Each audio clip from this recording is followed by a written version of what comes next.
देश भर में धूमधाम से मनाया जा रहा है नया साल। दिल्ली से लेकर जयपुर तक लोगों ने नाच गाकर खुशियां मनाकर नए साल का स्वागत किया। देश के बड़े बड़े शहरों में आज नए साल का पहला सूर्योदय देखा गया। महाराष्ट्र के मुंबई, कोलकाता के हावड़ा ब्रिज और असम के गुवाहाटी में पहला सूर्योदय देखा गया। सिरोही के माउंट आबू में नए साल को लेकर लोगों में खासा उत्साह दिखा। साल का सबसे पहला सूर्योदय देखने के लिए सैलानियों का तांता लगा रहा। इस दौरान सैलानियों ने रोमांचित नजारे को अपने कैमरे में कैद किया। उत्तर प्रदेश में नए साल के अवसर पर वाराणसी के 80 घाट पर गंगा आरती की गई। मध्य प्रदेश के उज्जैन में महाकालेश्वर मंदिर में नए साल की भस्म आरती की गई। जैसलमेर में डीजे पर थिरकते सैलानी राजस्थानी लोक नृत्य की धूम और विभिन्न व्यंजनों का लुत्फ उठाते चारों तरफ लोग नजर आए। 12 बजने से पहले एक बार सन्नाटा पसरा और कुछ ही देर में हैप्पी न्यू ईयर के घोष से स्वर्ण नगरी गूंज उठी। साल 2022 को बाय बाय बोलते हुए जोधपुर वासी साल 2023 के जश्न में डूब गए। शहर के कई इलाकों में नए साल का जश्न धूमधाम से मनाया जा रहा है। नए साल का काउंटडाउन शुरू होते ही युवाओं में जबरदस्त जोश देखा गया। केंद्रीय मंत्री अनुराग ठाकुर ने जैसलमेर में नए साल का जश्न मनाया। इस दौरान अनुराग ठाकुर नए साल के जश्न में लोक संगीत की धुन पर मंत्रमुग्ध हो गए।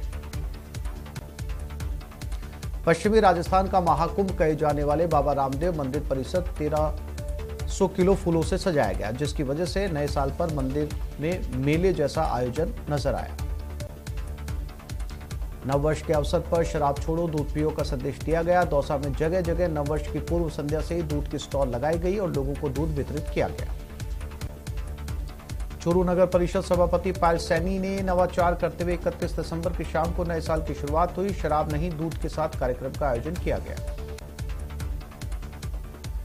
कोटा में नए साल के जश्न में नयापुरा पुलिस ने एक पहल करते हुए लोगों को गर्म दूध पिलाया और नए साल का स्वागत किया। चित्तौड़गढ़ जिला मुख्यालय के गांव आजुलिया का खेड़ा में 3 दिवसीय रात्रिकालीन कबड्डी प्रतियोगिता का समापन हुआ। कबड्डी प्रतियोगिता में नवाचार करते हुए बालिकाओं को शिक्षा और खेल के प्रति प्रोत्साहित करने के लिए मुख्य अतिथि बनाया गया। अलवर में कैबिनेट मंत्री टीकाराम जूली ने रेलवे स्टेशन, रैन बसेरा, सड़क करने और चौराहों पर बैठे ठंड में ठिठुरते हुए लोगों को गर्म कंबल बांटे। चीन, सिंगापुर, हांगकांग, दक्षिण कोरिया, थाईलैंड और जापान से आने वाले यात्रियों के लिए आज से आरटी-पीसीआर की नेगेटिव रिपोर्ट अनिवार्य कर दी गई है। इन देशों से आने वाले सभी अंतर्राष्ट्रीय उड़ानों में यात्रियों के लिए प्रस्थान पूर्व आरटी-पीसीआर नेगेटिव जांच रिपोर्ट अनिवार्य होगी।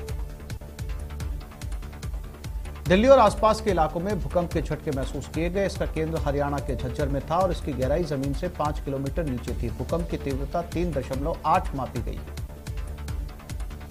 कर्नाटक के बेंगलुरु में नए साल के जश्न के दौरान भगदड़ मच गई। इसके बाद बेकाबू भीड़ को काबू करने के लिए पुलिस ने लाठीचार्ज किया। हनुमानगढ़ के पल्लू में भीषण सड़क हादसा हुआ, जहां कार और ट्रक में भिड़ंत हो गई, जिसमें कार में सवार 5 लोगों की मौत हो गई। वहीं एक युवक घायल हो गया, उसे अस्पताल में पहुंचाया गया। गुजरात के वडोदरा के वरसिया क्षेत्र में खुले बोरवेल में गिरे 2 साल के बच्चे को दमकल विभाग और स्थानीय लोगों की मदद से सफलतापूर्वक रेस्क्यू कर लिया गया। डिस्कॉम में कार्यरत निजी फर्म के हेल्पर मुकेश माली की करंट लगने से दर्दनाक मौत होने के बाद दूसरे दिन बवाल थम गया। 5 लाख की मुआवजा राशि मिलने पर यह बवाल थमा।